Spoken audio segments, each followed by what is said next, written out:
What if the ghosts around you weren't the real danger? What if the living were far, far worse?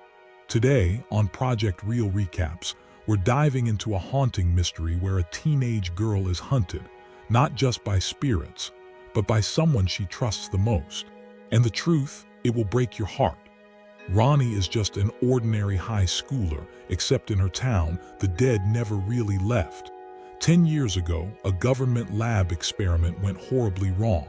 Hundreds died, including Ronnie's father. But the tragedy had a strange side effect.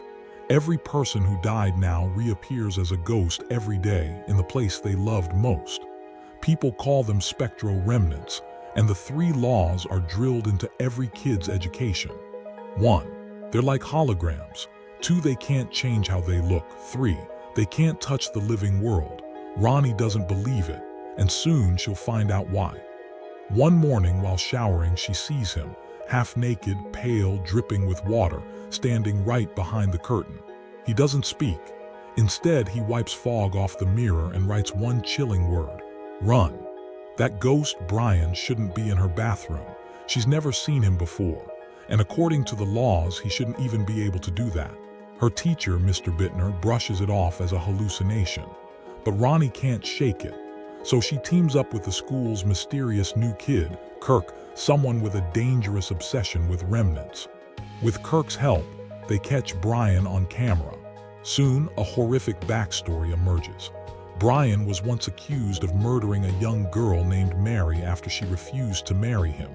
But something doesn't add up. Newspaper dates are off. Mary and Ronnie share the same rare birthday, February 29. And when they visit the ruins of the lab where it all began, they find Professor Steiner, the man behind the disaster. He reveals a truth no one dared to tell. The laws of remnants are lies. The dead can return, but only if they take over the body of someone born on the same day they died. Brian, Steiner warns, might be after Ronnie's body to bring Mary back. But that's not the real story. Kirk uncovers something worse. Mr. Bittner, Ronnie's own teacher, was part of the experiment. His daughter died in the blast, and he's been plotting to use Ronnie as the vessel to bring her back. Brian's ghost. He wasn't hunting Ronnie. He was trying to protect her. Years ago, Bittner murdered Mary when he tried to use her as a vessel. Brian has been fighting to keep him from doing it again. On the eve of Ronnie's birthday, Bittner lures her into a safe, panic room lined with silver foil. But the foil isn't to keep ghosts out, it's to keep her in. Meanwhile, Kirk tries to warn her, but Bittner ambushes him and buries him alive. Ronnie grows suspicious, escapes, and finds herself trapped on a frozen swimming pool. Bittner catches her, dragging her toward the center. The ice cracks and both plunge into the freezing water. Below the surface, Mary and Brian appear. Mary holds Bittner down while Brian helps Ronnie escape his grasp. She breaks free, gasping for air as Bittner drowns. At the same time, Kirk's father, also a ghost, appears over his grave, clears the dirt from his son, and saves him.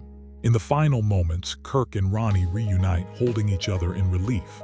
The ghosts fade, the snow falls, and the truth of who the real monster was will haunt her forever. Some stories remind us the dead can't always hurt you, but the living can. If you enjoyed this recap, hit like, subscribe, and ring the bell so you don't miss the next chilling breakdown here on Project Real Recaps. And if you want to know what happened to a girl who went to a party, you're not ready for what comes next.